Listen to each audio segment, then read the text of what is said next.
Hi guys, welcome back to our channel. ఈరోజు afternoon లంచ్లోకి అయితే first time chicken fry అయితే చేశారండి. చాలా టేస్టీగా వచ్చింది. మీరు కూడా ఒకసారి ట్రై చేసి టేస్ట్ ఎలా ఉందో నాకు కమెంట్ చేయండి, ఓకేనా. ముందుగా స్టవ్ వెలిగించి బాండి పెట్టి అందులోకి 2 టేబుల్ స్పూన్ల ఆయిల్ వేసి ఆయిల్ హీట్ అయ్యాక ఒక దాల్చిన చెక్క, 2 లవంగా, సన్నగా తరిగి పెట్టుకున్న ఉల్లిపాయలు వేసి బాగా వేగనివ్వాలి.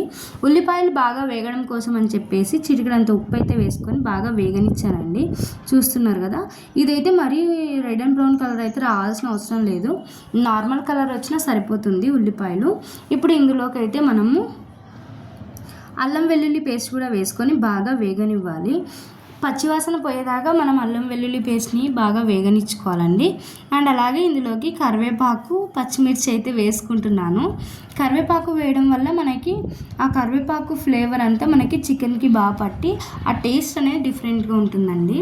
అల్లం వెల్లుల్లి పేస్ట్ కూడా మనకి ఎట్లా అంటే పచ్చివాసన పోయిందంటే మనకి చికెన్ కర్రీ కానీ ఏదైనా కానీ కర్రీలో ఆ స్మెల్ అనేది రాదు. లేదు అంటే అల్లం వెల్లుల్లి పేస్ట్ స్మెల్లే ఎక్కువ వస్తుంది అనమాట. సో అందుకు నేను ముందుగానే చికెన్ని కూడా బాయిల్ చేసి పెట్టుకున్నాను.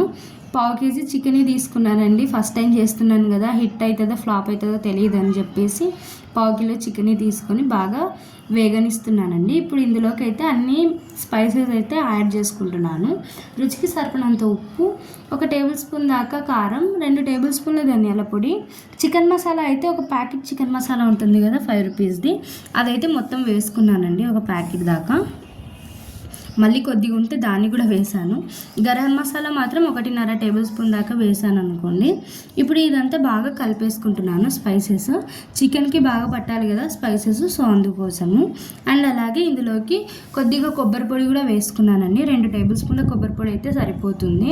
కొబ్బరి పొడి ఎక్కువ ఉందంటే మళ్ళీ అదే ఉంటుంది కదా, సో అందుకు నార్మల్గా అయితే వేసుకోండి కొబ్బరి పొడిని. ఇప్పుడు ఈ మసాలాలన్నింటినీ చికెన్కి బాగా పట్టడం కోసం ఒక 5 నిమిషాలు అయితే లో ఫ్లేమ్లో మూత పెట్టేసి మగ్గనివ్వాలండి.